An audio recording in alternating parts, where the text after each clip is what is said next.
Čo si to dovolujete? Čo si to dovolujete s tými zákonmi robiť? Vy ste si jednoducho z Národnej rady urobili holubník, chliev, trháci kalendár, pán minister.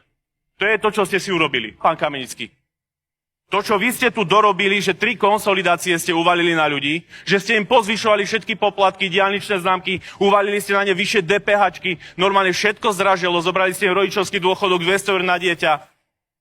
Že jednoducho ešte aj tým dôchodcom beriete ten 13. dôchodok, lebo ste ho zmrazili a teraz Danko hovorí, že ešte ho chcete aj nejakým spôsobom viac cieliť, aby niektorí dôchodcovia ho nedostali. Poďme sa baviť o úprave 13. dôchodku napríklad. Vy čo ste dorobili s touto krajinou, že všetko dražie, sme na konci absolútne všetkých rebríčkov, že HDP proste rast našej krajiny ekonomicky je na dne, sme najhorší spomedzi všetkých, že v priemernej mzde nás predbehli už aj Rumúni, prosím vás pekne.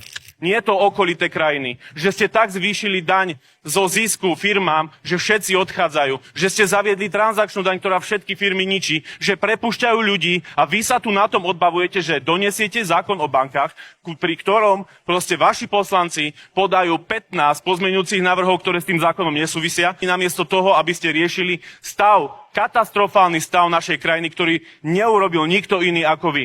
Pretože vy, keď sa vyhovárate na zadlženie krajiny, ako ste zdedili financie v katastrofálnom stave po predchádzajúcej vláde, tak vy už nemôžete, pán minister, o tom povedať absolútne nič. Čistý dlh, ktorý bol urobený od roku 2020 do roku 2023, vy ste stihli urobiť za niečo viac ako 2 roky. Oni tie peniaze dali ľuďom, pán minister, dobre počúvate, dali ich ľuďom a vy ste ľuďom nedali nič a berete od nich v 3 konsolidáciách. V roku 2026 od nich zoberiete 7,4 miliardy eur na konsolidácii. Čiže 7 miliard dlhu urobíte len v tomto roku, ďalších 7 miliard im vyťahnete z peňaženiek. Kde sú tie peniaze? Vy ste si dali dvojnásobné platy a doživotné renty, ale na ľudí ste sa absolútne vykašľali, ktorí trú najväčšiu biedu a o tom svedčí ďalšia štatistika. 1 milión ľudí na Slovensku čelí chudobe. Vďaka vám. Ľudia jednoducho to vidia to každý jeden deň, aj na ten zbabranej energopomoci, kedy poslanci dostávajú energošeky a ľudia na ulici ich nedostávajú.